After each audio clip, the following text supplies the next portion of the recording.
यंदाचा सरसकटचा पीक वाटपाबाबत राज्याचे कृषी मंत्री दत्तात्रय भरणे यांच्या माध्यमातून एक महत्त्वाची आढावा बैठक घेऊन यंदाचा सरसकटचा पीक शेतकऱ्यांच्या खात्यामध्ये वितरणासाठीच्या सूचना सरकारच्या माध्यमातून देण्यात आलेल्या आहे। तर मित्रांनो, कृषी मंत्र्यांच्या माध्यमातून या आढावा बैठकीमध्ये पीकमाच्या वाटपाबाबत कोणत्या सूचना दिलेल्या आहेत, याचबरोबर कोणत्या तारखेपासून पीकमा शेतकऱ्यांच्या खात्यामध्ये येणार, कोण्या पिकासाठी येणार, याचबरोबर ही जी काही आढावा बैठक झालेली आहे या आढावा बैठकीमध्ये कोण्या कोण्या विमा कंपन्यांना कशा कशा सूचना सरकारने दिलेल्या आहेत या संदर्भात थोडक्यात माहिती आणि अपडेट घेण्याचा प्रयत्न करणार आहोत। तर नमस्कार, मी ज्ञानेश्वर सवणकर स्वागत करतो कृषी कल्याण युट्यूब चॅनल मध्ये। सर्व शेतकरी बांधवांना एकच विनंती आहे, या साईडला दिसत असलेल्या काळ्या बटनावरती क्लिक करा, जेणेकरून तुम्ही आम्हाला सबस्क्राइब कराल आणि तुम्ही जर आम्हाला सबस्क्राइब केलं तर असेच नवनवीन व्हिडिओ तुम्हाला आमचे सर्वप्रथम पाहायला भेटतील। तर मित्रांनो, यंदाचा जो सरसकटचा पीक किमान 17,500चा पीक जो सरकारने मंजूर केलेला आहे, तर या पीकमाच्या वाटपाबाबत राज्याचे कृषी मंत्री दत्तात्रय भरणे यांच्या माध्यमातून एक महत्त्वाची अशी आढावा बैठक संपन्न झालेली आहे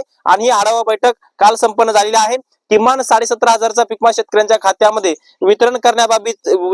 करण्याबाबतची आढावा बैठक एक वरिष्ठ लेवलची आढावा बैठक झालेली आहे आणि या आढावा बैठकीमध्ये भारतीय कृषी विमा कंपनी असेल किंवा ICICI लोंबार्ड विमा कंपनी असेल, या दोन्ही विमा कंपन्यांच्या वरिष्ठ अधिकाऱ्यांना सूचना देण्यात आलेल्या आहे आणि या दोन विमा कंपन्यांच्या माध्यमातून कोणत्या कोणत्या जिल्ह्यामध्ये पीक विमा राबवला जातोय, ज्याच्यामध्ये बीड जिल्हा असेल, अहिल्यानगर, सोलापूर, नांदेड, बुलढाणा, धाराशिव, लातूर, परभणी, अमरावती, नाशिक असेल, जळगाव असेल, हिंगोली, यवतमाळ, अकोला, वाशिम, याचबरोबर वर्धा असेल, सांगली असेल, नागपूर असेल, चंद्रपूर, पुणे, नंदुरबार, भंडारा, याचबरोबर गडचिरोली, पालघर, धुळे, सातारा हे जिल्हे, याचबरोबर छत्रपती संभाजीनगर जिल्हा असेल, जालना असेल, ठाणे, रायगड, गोंदिया, याचबरोबर रत्नागिरी आणि सिंधुदुर्ग या सर्व जिल्ह्यातील शेतकऱ्यांचा पीक वाटप करावा यासाठीच्या सूचना राज्याच्या कृषी मंत्र्यांच्या माध्यमातून या सर्व जिल्ह्यातल्या विमा कंपनी म्हणजे भारतीय विमा कंपनी असेल किंवा ICICI लोंबार्ड विमा कंपनी असेल, या दोन्ही विमा कंपन्यांच्या वरिष्ठ अधिकाऱ्यांना सूचना दिलेल्या आहेत आणि ही बैठक पार पडलेली आहे। सुधारित पीक विमा योजनेअंतर्गत आता ही जे काही यंदाची सुधारित पीक विमा योजना राबवली जाते, या सुधारित पीक विमा योजनेअंतर्गत तांत्रिक उत्पादनाची आकडेवारी ऑलरेडी सरकारला सादर झालेली आहे आणि पीक कापणीचे प्रयोग सुद्धा केंद्र शासनाच्या विमा पोर्टलवर नोंदवण्यात आलेले आहेत। त्यानुसार पीक विमा कॅल्क्युलेशनचं काम या विमा कंपन्यांनी निश्चित करावं असे निर्देश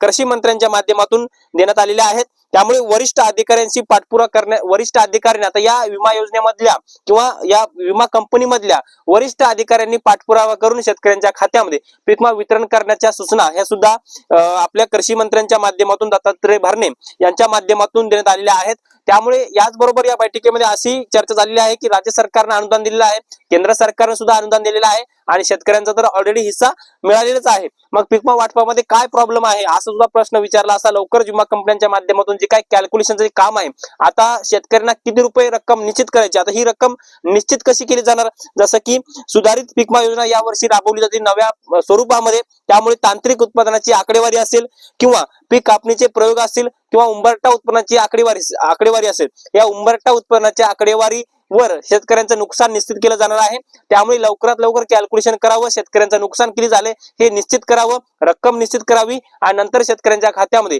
यंदाचा सरसकटचा किमान 17,500 रुपये तरी पीक विमा शेतकऱ्यांच्या खात्यामध्ये वितरण करावं असं या आढावा बैठकीमध्ये राज्याचे कृषी मंत्री दत्तात्रय भरणे यांच्या माध्यमातून स्पष्ट निर्देश विमा कंपनी असेल किंवा वरिष्ठ लेवलचे अधिकारी असेल या सर्व अधिकाऱ्यांना देण्यात आलेले आहे। याचबरोबर वरिष्ठ लेवलच्या अधिकाऱ्यांनी पाठपुरावा केंद्राकडे करावा आणि लवकरात लवकर शेतकऱ्यांच्या खात्यामध्ये पीक विमा कसा येईल अशी सुद्धा माहिती, यासाठी सुद्धा प्रयत्न या वरिष्ठ अधिकाऱ्यांनी करावेत अशी माहिती राज्याच्या कृषी मंत्र्यांच्या माध्यमातून देण्यात आली आहे। त्यामुळे यंदाच्या सरसकटच्या पीक विम्याच्या वाटपाबाबत एक अत्यंत दिलासादायक अपडेट आपण असं म्हणू शकतो, कारण की जानेवारी पासून शेतकऱ्यांच्या खात्यामध्ये पीक विमा वितरण होणं अपेक्षित होतं, परंतु तो पीक विमा शेतकऱ्यांच्या खात्यामध्ये वितरण झालं नाही। परंतु अखेर राज्याचे कृषी मंत्री दत्तात्रय भरणे यांच्या माध्यमातून चालू असलेल्या अर्थसंकल्पीय अधिवेशनाच्या दरम्यान एक महत्त्वाची आढावा बैठक घेतली आणि या आढावा बैठकीच्या माध्यमातून कडक निर्देश विमा कंपनीचे अधिकारी असतील किंवा पीक विमा योजनेमध्ये काम करत असलेले अधिकारी असतील या सर्वांना कडक निर्देश देण्यात आले आहेत आणि आशा आहे की आता लवकरच शेतकऱ्यांच्या खात्यामध्ये पीक विमा वितरण होईल आणि येणाऱ्या 7-8 दिवसांमध्ये हे कॅल्क्युलेशन पूर्ण होऊन त्यानंतर शेतकऱ्यांच्या खात्यामध्ये कॅल्क्युलेशन पूर्ण झाल्यावर शेतकऱ्यांच्या खात्यामध्ये पीक विम्याचं वितरण होण्याची शक्यता आहे आणि या आढावा बैठकीमधून एक अत्यंत दिलासा आपल्याला मिळू शकतो, कारण की सरसकटचा पीक विमा मोठ्या प्रमाणामध्ये शेतकऱ्यांना मंजूर झालेला आहे आणि सरसकट याचा अर्थ असा होतो की तुम्ही काही जरी केलेलं नसेल, तुम्ही फक्त पीक विमा यंदाचा भरलेला असेल तर तुमच्या खात्यामध्ये हा पीक विमा येईल, अशा संदर्भातले एक निर्देश आपल्याला